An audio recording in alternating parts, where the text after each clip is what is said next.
बहुत दुख से कहना पड़ता है कि 26 सालों में जितनी भी हुकूमतें आई, चाहे पीडीपी हो, चाहे और यूथ ही मिला, और उसके उपलब्ध में इन्होंने क्या किया कि एक कोर्ट का आइन जो है हमारा हिंदुस्तान में हो, बाहर के मुल्कों में हो, जाकि हमारे स्टेट में हो, हमारे स्टेट में हाई कोर्ट ने जबकि डिसीजन दिया हाई कोर्ट ने कि भाई डेली विजरू को 5 साल के बाद डेली विजरू को जैसा भी है, जो भी है, जैसे भी है, उसको परमानेंट करना है। उन्होंने वो परमानेंट उसका ऑर्डर जो है परमानेंट उसको ऑर्डर मिलना चाहिए। तो इन्होंने आज तक ऐसा उनको भी ठुकरा दिया, हाई कोर्ट को भी इन्होंने ठुकरा दिया। ये सियासतदानों ने, हमारे जो जम्मू कश्मीर की सियासतदान है, सबसे ज्यादा जो सियासतदान अपने आप को समझ रहे हैं, तो मैं ये कहता हूं कि ये इतना बड़ा धोखा दे रहे हैं हमारे आइन को भी, जबकि हमारे आइन ने हमें डिसीजन दिया इतना बड़ा, और एक स्वच्छ आइन है जो हमारे हिंदुस्तान का और हमारे जम्मू कश्मीर का। ये हमारे सियासतदान उसको भी धोखा दिया कि उन्होंने कहा कि डेली विजरू को कन्फर्म करना है, और जिसको 5 साल हो गए और जिन्होंने बेचारों ने जमीनें दी करोड़ों अरबों रुपए की, तो उनको भी धोखा दिया। उनको कहा नौकरी भी देंगे, लीव भी देंगे आपको, उनको भी धोखा दिया। देखो ये कैसे आइन का हमारा ये धज्जियां उड़ रही है। ये सियासतदानों ने, सियासतदान हमारे बड़े होंगे तो वो बड़े हो गए, हमारा आइन जो है छोटा हो गया। बहुत दुख से कहना पड़ता है। बाकी हमारा जो प्रदर्शन है ठीक 22 तारीख को जम्मू में है, एक बहुत बड़ा प्रदर्शन है जिसमें 40,000 आदमी इकट्ठा होगा। हमारा डेली वेजर पूरा हर डिपार्टमेंट का जो डेली वेजर है 40,000 जो ये डेली वेजर इकट्ठा होगा, जिसमें कि जो भी अगर उसमें कोई भी कुछ भी हुआ उसकी जिम्मेवार हमारी जो स्टेट गवर्नमेंट है जनाब उमर अब्दुल्ला, ये इसके जिम्मेवार वही होंगे।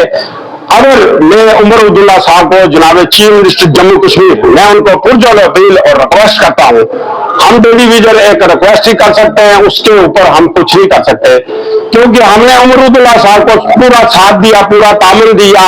इस डेली विजर ने और इस अनप्लॉयड ने, यूथ ने पूरा साथ दिया कि उमर अब्दुल्ला साहब चेयर पर बैठ जाए, मगर उमर अब्दुल्ला साहब एक खाना खानी कर रहे हैं।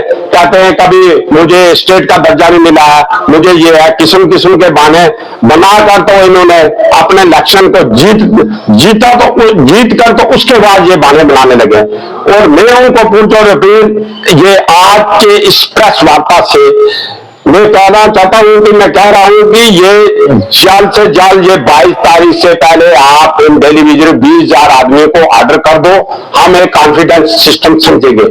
अगर ये उन्होंने नहीं किया, या तो उनको कुर्सी छोड़नी पड़ेगी, तो या फिर डेली विजर परमानेंट करेंगे तो ठीक है, नहीं तो कुर्सी को छोड़ना पड़ेगा इनको।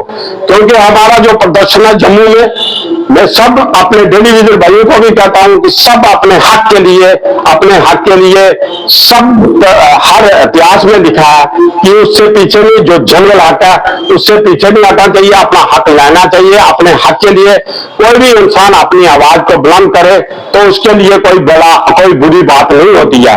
तो मैं उनको पुरजोर अपील करता हूं कि अपने हक के लिए 40,000 आदमी जो है उधर इकट्ठा होगा, तो उसमें फिर उसकी जिम्मेवार हमारी स्टेट गवर्नमेंट होगी।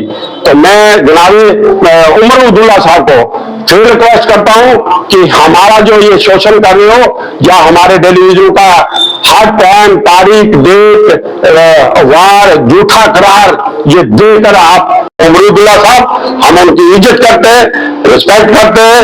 हम कहते हैं कि जितने भी मिनिस्टर हैं, या हमारे स्टेट के चीफ मिनिस्टर साहब हैं, उनको भी चाहिए आइन का, जैसे कोर्ट ने डिसीजन दिया कि इनको जिसको 5 साल हो गए हैं गवर्नमेंट की जॉब कर रहा है, ये बेचारा ठीक 100 रुपए में लगा था ये डेली विजर, आज वो 9,000 तक कुछ परमानेंट देना चाहिए था, मिनिमम वेजेज मिलना चाहिए। जनाब आजाद जान साहब को भी कहता हूँ, ये बहुत अच्छे आदमी है, हम किसी की बुराई नहीं करते, हम किसी की कुछ नहीं करेंगे, सिर्फ हम अपने हक के लिए क्योंकि इन्होंने इनका मैनिफेस्टो फर्स्ट में था जम्मू कश्मीर में कोई मसला नहीं था।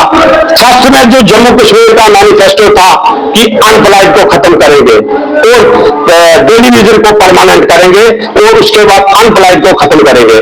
ना अनप्लॉयड खत्म हो सकी ना डेली वेजर बेचारा आधा तो रिटायर हो गया 2 सालों में। मेरे ख्याल में 30,000 आदमी हमारा 20,000 आदमी हमारा रिटायर हो रहा, कुछ रिटायर के कतार पर खड़े। तो मैं कहता हूं कि यही मैनिफेस्टो है, यही बात है। मैं जनाब आजाद साहब को भी कहता हूं कि इस पर गौर सानी दीजिए। ये एक बहुत बड़ा पेचीदा मसला है, ये गरीब लोग हैं, ये दवाई नहीं है आपको। तो अगर दवा नहीं है तो फिर ये बेचारे लोग ये क्या करेंगे, ये बेचारे परेशान लोग। तो इसलिए अगर दवाएं लानी है तो इनको विदिन डेज में परमानेंट आर्डर करो।